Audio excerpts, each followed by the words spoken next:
సోదరులారా, EWS quota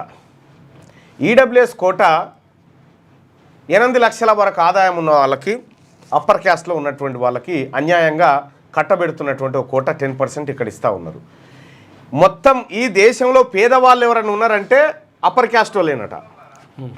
upper caste వాళ్ళే, రెడ్లు, వెలమలు, బ్రాహ్మణులు, ఆ తర్వాత వీళ్ళు కమ్మలు, వీళ్ళంతా కలిసి పేదోళ్ళట. ఎట్లా చెప్తున్నాం మళ్ళన్నా ఇది అని అంటే ఇగో చూడండి.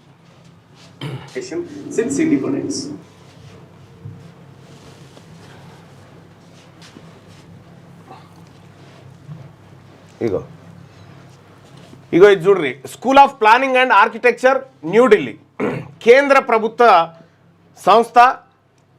ఫీ నోటీసు పోస్ట్ గ్రాడ్యుయేట్ కోర్సెస్కి సంబంధించినటువంటిది ఫీజు నోటీసులో పెట్టిరు. దాంట్లో ఏంటంటే ఇగో బీసీలకేమో 55,000 ట్యూషన్ ఫీజు అట, బీసీలకు.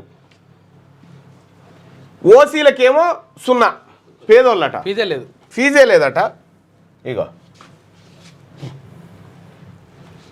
వీళ్ళకు ఈడబ్ల్యూఎస్ వాళ్ళకి ఇగో ఫీజే లేదట, ట్యూషన్ ఫీజే లేదట, పేదలట, కట్టారట. వాళ్ళ తన పైసలు లేవని కేంద్ర ప్రభుత్వం వాళ్ళకు 0 పెట్టింది. మీరేం కట్టకున్నా చదువుకోవచ్చు అని. బీసీ వాడు చదువుకోవాలంటే 55,000 కట్టానట. చూసుకో ఇగో ఇది ఈడబ్ల్యూఎస్ కథ. న్యాయం గట్లున్నది. ఈ దేశంలో ఒరిజినల్గా బీసీలకు హక్కులు దక్కాలి, రాజ్యాంగంలో వాటా దక్కాలి, రాజ్యాంగం ప్రకారం అన్నిట్లలో వాటా దక్కాలని బీసీలు దశాబ్దాలుగా కొట్లాడుతుంటే బీసీలకు ఏమీలే. అసలు ఈమెను అడిగినోడే లేడు, వాళ్ళకు మాత్రం ఫీజు మాఫీ చేసిరు. మరి ఇదేం దొంగతనం ఇది? ఈ ఈడబ్ల్యూఎస్ను ఖతం చేయాల్సిందే. ఇది దొంగతనంగా పేద వర్గాల నోట్లో మట్టి. ఇప్పుడు మీ పావుషేర్ మీకు వచ్చింది, మరి మిగతాది మాకు ఇస్తాను, మీకేం నొప్పి? మరి అంటే ఎవరి పావుషేర్ వాళ్ళు తీసుకుంటే అయిపోయాయి.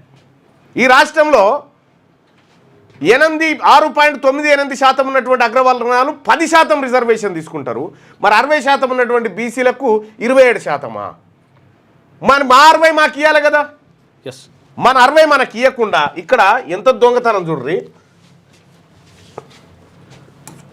BC, SC, ST, EWS.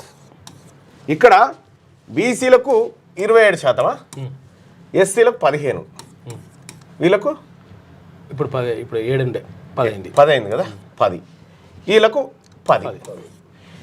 వీళ్ళ జనాభాకు వీళ్ళకు కరెక్ట్గా ఇస్తున్నారు, వీళ్ళ జనాభాకి వీళ్ళకి కరెక్ట్గా ఇస్తున్నారు. వీళ్ళ జనాభా కంటే ఇంకెక్కువ ఇస్తున్నారు.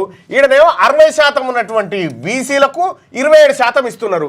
ఈ మిగిలినటువంటి ఏదైతే 33% ఉందో ఇది ఓపెన్ కేటగిరీలో మళ్ళీ వీళ్ళంతా పోటీ పడవచ్చు అన్నట్టు. అట్లా ఏం దుర్మార్గం ఇది? ట్యూషన్ ఫీజు కాడ వాస్తవానికి ఇక్కడ దీంట్లో మనం అబ్జర్వ్ చేస్తే 5 లక్షల ఆదాయం ఉన్న వాళ్ళకి, 5 లక్షల ఆదాయం ఉన్నోడు 55,000 కట్టాలన్నట. 8 లక్షల ఆదాయం ఉన్నోడు ఏం కట్టొద్దట, 0. ఇగో ఇది నీతి,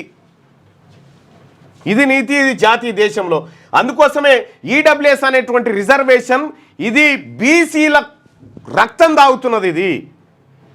ఇది దొంగతనంగా ఉద్యోగాలు, దొంగతనంగా చదువులు, దొంగతనంగా సీట్లన్నీ కొట్టుకపోతా ఉన్నారు.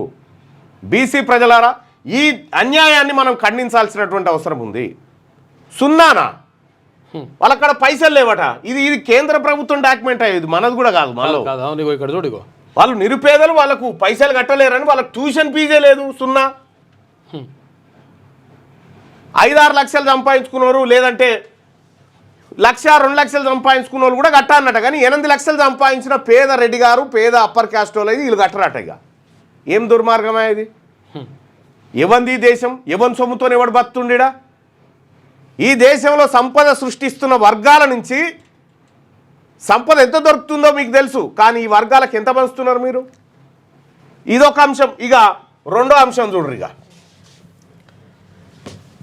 ఇట్లా బీసీలకు సంబంధించినటువంటి అంశంలో కేంద్ర ప్రభుత్వం తీసుకొచ్చిన ఈడబ్ల్యూఎస్ కోటా, ఈ కోటా 10% తెలంగాణ రాష్ట్రంలో ఇస్తూ ఉన్నారు. దాంట్లో కూడా ఇప్పుడు వీళ్ళకి పోగా ఈ ఏదైతే 50% ఉందో, 52% ఏదైతే అంటున్నారో 52%, ఇప్పుడు 50% దాటొద్దని చెప్పి ఇందిరా సాహ్ని కేసులో చెప్పారు. 50% దాటొద్దని చెప్పి ఇప్పుడు 52 అయింది.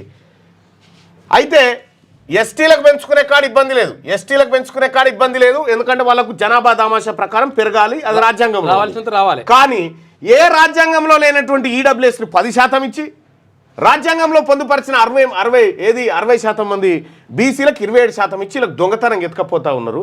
మరి ఇక్కడ బీసీలకు పెంచుదామంటేనేమో 50% దాటుతున్నాను వాళ్ళు. బీసీలు మనుషులు కాదా? ఎక్కడ న్యాయస్థానాలు ఇవన్నీ? మొత్తం అప్పర్ క్యాస్ట్ వాళ్ళంతా ఆడ కూర్చొని బీసీల బతుకులతో ఆడతారా? బీసీ వానికి రిజర్వేషన్ 1% ఇస్తామని అబ్బో వద్దు, ఈ దేశం నాశనం అవుతుందట. ఏ పరీక్షలు రాసి వచ్చిర్రు సార్ మీరంతా? జడ్జిలు అయ్యారు. ఏ పరీక్షలు రాసి జడ్జిలు అయ్యారు మీరు? డైరెక్ట్ రిక్రూట్మెంట్ రాయండి మీరు కూడా ఒక ఇండియన్ పబ్లిక్ సర్వీస్ కమిషన్ ఎట్లయితే యూపీఎస్సీ ఎట్లయితే యూనియన్ పబ్లిక్ సర్వీస్ కమిషన్ ఉంటుందో దాంట్లో పరీక్ష రాసి రారు మీరు చూద్దాం. కాదు, ఎడ్జిసి టీచర్కి ఆయనకు 1,00,000 పరీక్షలు ఉంటాయి. ఆయన టెట్ రాయాలి, ఆయన బీఈడీ చేయాలి, ముందు డిగ్రీ చేసి ఉండాలి.